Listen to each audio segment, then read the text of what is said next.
ഒരു മഹേഷിൻ്റെ പ്രതികാരം എന്ന് പറഞ്ഞൊരു സിനിമ, അത് മാത്രമേ ഞാൻ എന്നാലേ ആർക്ക് ഏത് സിനിമയെന്ന് മനസ്സിലാവുള്ളൂ. അതിൽ സൗബിനെ അവതരിപ്പിക്കുന്ന കഥാപാത്രം പറയുന്നുണ്ട്, ലാലേട്ടനെ ഇഷ്ടപ്പെടരുത്, കാരണം അദ്ദേഹം ഇന്നേ വരെ ചെയ്തിരിക്കുന്ന എല്ലാ കഥാപാത്രങ്ങളും അപ്പർ കാസ്റ്റാണ് ചെയ്തിരിക്കുന്നത്, എപ്പോഴും നായർ, നമ്പൂതിരി ഇങ്ങനെയുള്ള ആൾക്കാരാണ്. അതായത് ഇവർക്ക് ആ കാസ്റ്റിനെ ഇഷ്ടമല്ല, വെറുക്കുന്നു.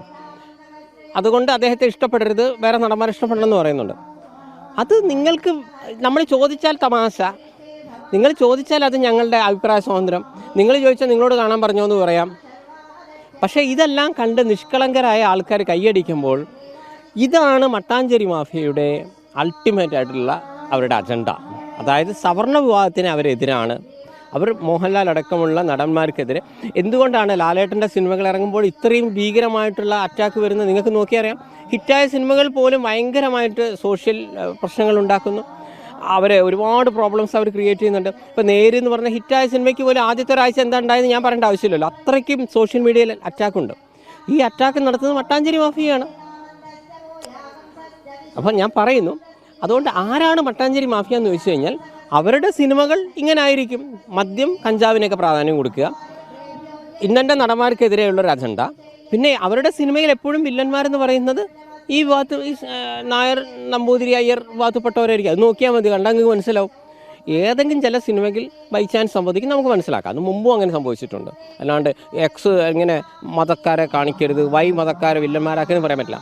പക്ഷെ അതൊരു അജണ്ടയായി ഇവരെന്തിനാണ് കൊണ്ടു നടക്കുന്നത് എന്നുള്ളതാണ്.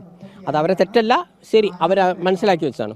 നിങ്ങൾക്കും ഉണ്ട് സ്വാതന്ത്ര്യം, അവർക്ക് എടുക്കാനുള്ള പോലെ തന്നെ അവർക്ക് എന്ത് തോന്നിയാസം ചെയ്യാനുള്ള സ്വാതന്ത്ര്യമുണ്ട്. അവർക്ക് സവർണരെ വില്ലന്മാരാക്കാനുള്ള റൈറ്റ് ഉണ്ട്, അവർക്ക് അധികാരമുണ്ടെന്ന് പറഞ്ഞാൽ അത്തരം തല്ലിപ്പൊളി സിനിമകൾ നിങ്ങൾ എന്തിനു കാണുന്നു, അവരെന്തിനു പ്രോത്സാഹിപ്പിക്കുന്നു? നിങ്ങളുടെ കഷ്ടപ്പെട്ട പൈസ നിങ്ങൾ എന്തിനാണ് നിങ്ങൾക്കെതിരെയുള്ള സിനിമകൾക്ക് കൊടുക്കുന്നത്?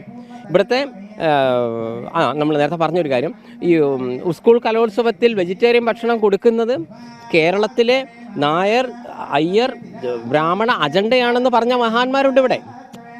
ഇത് മട്ടാഞ്ചേരി മാഫിയ ചിലർക്ക് കൈക്കൂലി കൊടുത്ത് ചെയ്താണെന്ന് സംശയിക്കാം. കാരണം ഇവർ രണ്ടുപേരും സവർണർക്കെതിരാണ്. എങ്കിൽ പിന്നെ രണ്ടുപേർക്കും അവർക്ക് ഒന്നാവാലോ. അപ്പോൾ ഒരിക്കലും ഒരു വിവാദം അവിടെ ഇല്ല. ആ ഭക്ഷണം കഴിച്ച ഒരു കുട്ടി പോലും എനിക്ക് മട്ടൻ ബിരിയാണി കിട്ടണം, ചിക്കൻ ബിരിയാണി കിട്ടണം എന്നാണ് പറഞ്ഞിട്ടില്ല. നമ്മളതിനെതിര് പറഞ്ഞതല്ല. ഒരാൾ പോലും എതിര് പറയാത്ത ഒരു സാധനത്തിന് എന്തിനാണ് വളരെ റെഡിമെയ്ഡായിട്ട് ഇത് സവർണർക്ക് വേണ്ടി കേരളം ഭരിക്കുന്നത് മൊത്തം സവർണരാണ്, അപ്പോൾ സവർണർ തീരുമാനിക്കുന്നു. ഇതൊക്കെ കേൾക്കുന്നവർക്ക് തീരുമാനിക്കും. കേരളം മൊത്തം ഭരിക്കുന്നത് സവർണരാണോ? ഇവിടെ അതിന് ടെൻഡർ കൊടുക്കുന്ന സവർണരാണോ? നിങ്ങളുടെ മുഖ്യമന്ത്രിയും ബാക്കിയുള്ള ആളുകളെല്ലാം സവർണരാണോ? സവർണർ ഭരിക്കുന്നു, സവർണർ വെജിറ്റേറിയൻ ഭക്ഷണം കൊടുക്കുന്നു.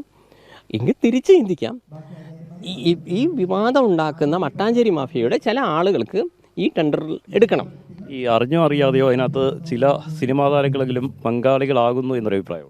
ഉറപ്പായിട്ടും ഒരുപാട് നടന്മാർ, നമ്മുടെ വലിയ നടന്മാർ പോലും വളരെ നിഷ്കളങ്കമായിട്ടാണ് ഇതിനെ, അല്ല അത് പിന്നെ അവരെ സ്ക്രിപ്റ്റിൽ അങ്ങനെ വന്നു എന്ന് പറഞ്ഞ് ഇത്തരം ശരിക്കും പറഞ്ഞാൽ സിനിമാ താരങ്ങൾ ഇനിയെങ്കിലും ചിന്തിക്കണം. നിങ്ങളുടെ മുന്നിൽ സ്ക്രിപ്റ്റ് വരുമ്പോൾ നിങ്ങളുടെ മനസ്സിൽ നിങ്ങൾ വെച്ചോ, ഇത് ആർക്കെങ്കിലും പണി കൊടുക്കാൻ വേണ്ടിയിട്ടുള്ളതാണോ? ഞാൻ പറയുന്നു, സിനിമയിൽ ഏത് വിഭാഗവും വില്ലനും നായകനും ഒക്കെ വരാം.